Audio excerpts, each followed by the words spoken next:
IQ testing is an ableist construct. Let me explain. Each kid who has to go through neurological testing, neurodivergent testing, has to have an test. I was evaluated and diagnosed with ADHD when I was 6 years old in 1988, which, for a assigned female at birth, getting diagnosed with any neurodivergency in the 80s was nothing short of a miracle. I am very thankful for that.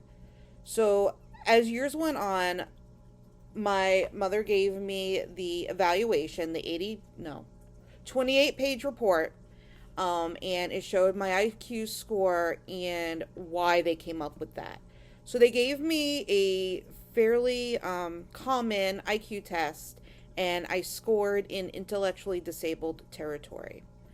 They said that they scored it like that because they couldn't communicate with me. I had my experimental ear surgery, went between 3 and 4, and I went in for this evaluation at 6, so I hadn't been hearing and verbalizing all that long, and living in an oralism home where signing was forbidden, communication was hard. So I was considered intellectually disabled, and they diagnosed me with ADHD with neurological deficiencies. Those were their words. 80s was very ableist. But I was in special ed up until I was in 5th grade. I was mainstreamed out.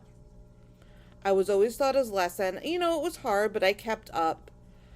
But when I was a senior in high school, I got accepted to the Scale program. Scale program was run by CW Post, where you would take college English and psychology instead of 12th grade English and social studies. Graduating with 12 credits for someone who came out of special ed, it was almost unheard of. But I wound up scoring higher than my peers. And the ableism and the bullying doesn't stop at the kids. I was working for a store named Pathmark. It's a grocery store. It was my only high school job. I met some of my best friends of my life there because the people I went to school with were not so nice. So one of my classmates' mothers came to my line just to harass me about being in her daughter's college class because I am disabled and I do not belong there. I can't make this stuff up.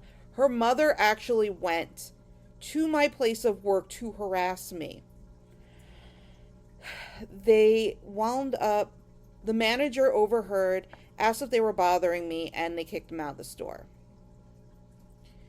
Mrs. Wolf, I graduated with a bachelor's degree, and I run my own business, caring for pets.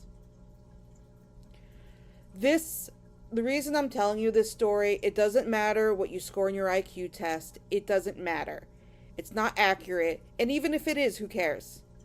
You are valid, and your IQ score does not indicate your worth.